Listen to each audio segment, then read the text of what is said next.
Hello and welcome to Season 3, Episode 7 of EHTV. I'm Wilhelmina. And I'm Jordan. We're starting off this episode with some winter driving tips, so we can make sure that everyone knows how to stay safe on the roads. Are you brave enough to go out into the winter weather? Do you know the dangers of driving in the snow? Well, we're here to explain what you should and shouldn't do while driving out in the snow. How do I feel driving conditions are right now? Well, I feel the driving conditions are not too bad right now, but they're kind of icy and slick. I know that some cases where I've been driving where I've almost skidded and almost went into the curb. I would suggest not going too fast and trying to take it slow. Try not to hit any snowbanks while you're at it, because I did that once and that did not turn out very well. I haven't had any fender benders when I've been driving. I haven't had one, and I hope to not have one. There is one time I had an accident in the snow where some idiot was driving past an intersection really fast. So I hit my brakes and then my car did a 180 on the ice. And now my car is a little bit out of alignment. You know, personally, I haven't had any incidents because, you know, I'm not stupid. But, like, let me just tell you, in the winter, neutral is your best friend. Going down a hill, put it in neutral, you know? You won't slide around all the way. It's just that fun. On the front, where I hit a patch of snow, and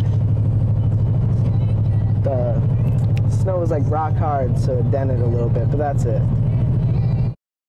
Yeah, number one, don't be stupid, okay? And like I said earlier, use neutral. Neutral is your best friend in the wintertime. And make sure you warm up your car, let it run so that it, you know, warms up the engine for the winter. That's about it. Now that you've heard their stories, you know what to look out for. Remember to always drive safe and stay warm during the season. Back to you guys at the Cozy Studio. For many people, winter means cold and counting the days until summer. But for show choir, things are just heating up. With the upcoming show choir season, we interviewed Mr. Hales and a couple of the show choir students to give their thoughts on the season. What is the season looking like? We go to our first competition on Saturday, January 16th, just under 2 weeks from now in Waukee. We're looking forward to that competition. That'll be a fairly tough competition. Some good choirs going to be there. Choirs from Johnston High School, Urbandale High School, Millard West near Omaha, Valley High School in West Des Moines.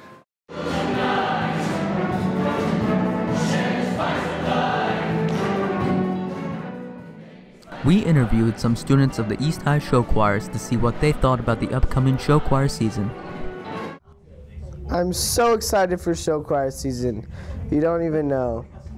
I may not look excited, but I am. I think New Sound will do really well this year if they just keep working harder. I do. It's really fun, but it's a lot of work. But it's very rewarding.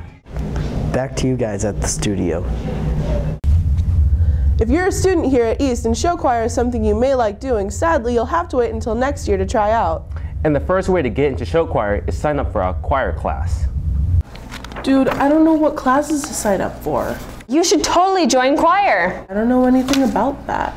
Well, for one thing, every study has shown that students who are involved in school music programs are statistically more likely to have higher grades and better attendance and generally just be happier human beings. For another thing, though, we find that a lot of our students see our music classes as kind of a break. And that's not to say that we don't work hard. It's just a different kind of work, and it's an opportunity to come together in a group setting where most of what we do here is, I would say, probably 98% group work. An opportunity for students to express themselves artistically in a way that they might not be able to in other classes. It's just something different in their day. They get to work as a team to create something beautiful, and I think that's something really special that you don't get to do in every other class. Coming up soon, we're actually in the middle of starting that process right now with students who are already in choir.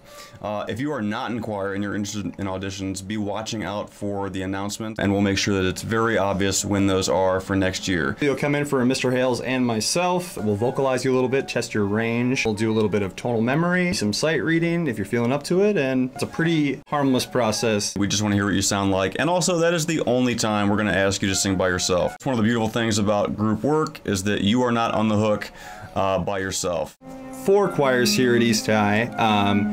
It starts with the primarily freshman chorale, which we split into men's chorale and women's chorale. And then the other 3 ensembles, we've got varsity women's choir, which is upper level advanced women, a Raider choir, that is a mixed ensemble, and then our 4th ensemble, chamber choir, and those ensembles all meet either 3rd or 4th block, A day and B day. It's a little scary singing alone by yourself because the voice is a very personal thing, but it's something that should be shared. I think it's a really unique thing to be a human and be able to sing and use your body as an instrument. Be brave. Share that with people because it's a beautiful thing and it's a fun thing. 1, 2, 3. Back to you in the studio. So what if singing really isn't my thing? Well, if you still like to have fun, there's more ways. And joining drama class is one of those many things. This is Sierra Franks reporting to you live from EHTV in front of the drama room where the magic happens. I decided to be a drama teacher because when I was in high school, I did the musicals and the plays at North, and I found such a great group of friends, and I also gained this confidence that I feel really helped me to become a teacher.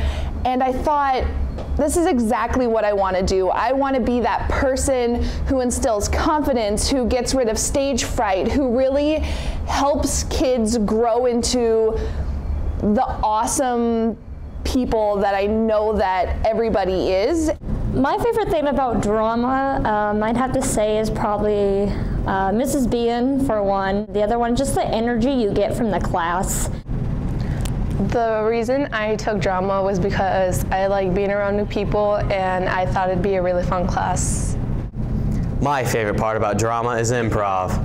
I decided to take drama class because I heard it was just a really fun class and I really like to act and I wanted to learn a bit more about how to get rid of stage fright and just improve my skill of acting.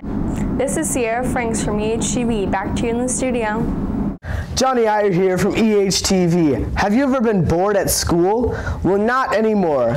Not only will you get your hands on some of the best technology in video editing and recording, but you can also learn how to use great skills like how to use a Mac or great communication skills. All you had to do was record, transfer, and edit. Hey, how's the video coming? Great! It's that easy. But wait. You say you don't know how to do this stuff, and don't worry.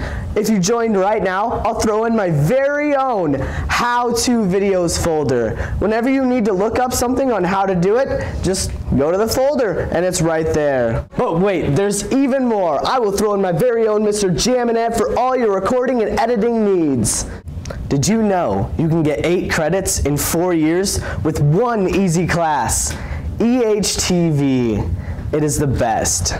Talk to your counselor today and sign up for the class MASSCOM. M-A-S-S-C-O-M-M. MASSCOM. The second semester is just getting started. And sometimes students forget to see what's most important in their day-to-day activities, homework. So we come up with a few tips to keep your academics up and where they need to be. We're in the middle of the gloomy days of winter, but don't let that affect how you get your homework done. Here's some tips to help you stay on track. Number 1, set a time for your homework. One of the best tips is to do your homework by setting a time. The best way to do this is by setting a schedule. This is my schedule for Monday. As you can see, I have plenty of activities that go on during Mondays. But I have 2 periods of free time, one from 3 to 4 and one from 8 to 10. One of those are going to be the times that I choose for homework. As you can see, I'm probably going to choose this one because I get more time than I do for this one. So this one will turn into my homework time. That way I'm gonna stay on track and I won't waste my time. Number 2, ask for help if you need it from teachers or peers. I really need help on this worksheet. Can you help me? Uh-huh. Okay, thanks. Number 3, do something to make it fun. Study group, flashcards.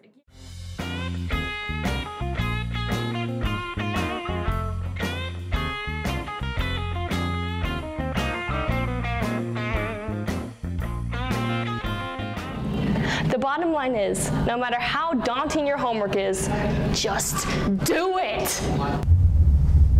We covered homework, but what about the other thing? What other thing? I don't even like talking about that word. You mean... No.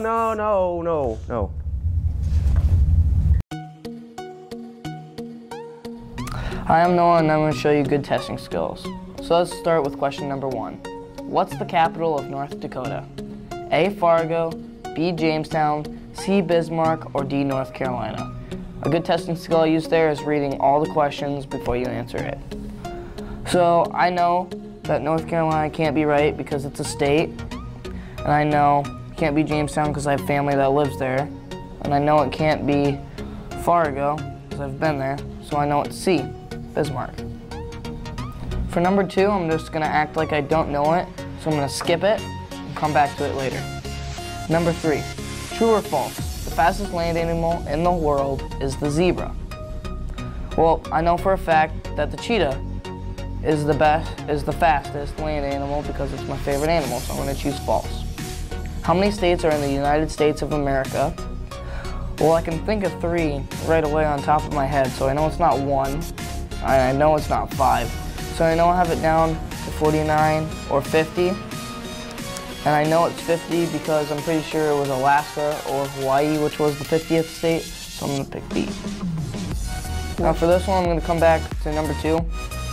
Where is the White House located? A, Washington State, B, Washington, D.C., C, Baltimore, or D, Hollywood? I know it's not Hollywood. I know it's not Washington State. So I am down to Washington, D.C. or Baltimore. Well, so on this one, I'm just going to use my knowledge that Washington, D.C. is the capital of the United States, so I'm going to pick B. And that's going to wrap it up.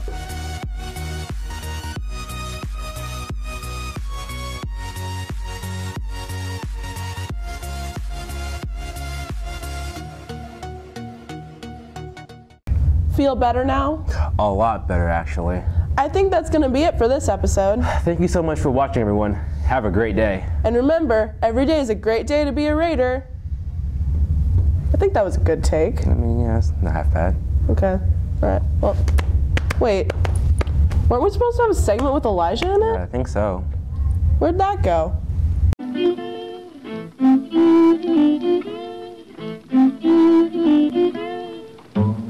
Today on Dining Out with Elijah, we'll be taking a look at Madonna Rose Cafe, a relatively new restaurant on Morningside Avenue. Let's take a look around. Madonna Rose is a very romanticized restaurant with a very welcoming vibe. The service there was wonderful, and we had a great waitress.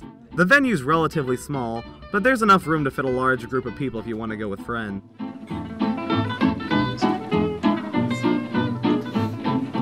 I decided to go with the patty melt today because pretty much everywhere has a patty melt, and if you ruin a patty melt, you pretty much run up your entire menu. So let's have a bite.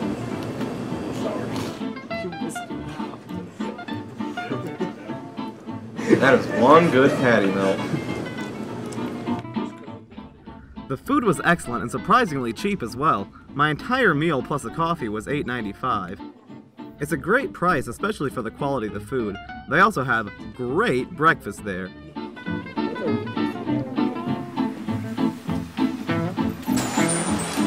So if you're ever wondering, Madonna Rose is a great restaurant, especially for the price. It's located right on Morningside Avenue, and today we're giving 4.5 golden coffee cups. See you next time on Dining Out with Elijah.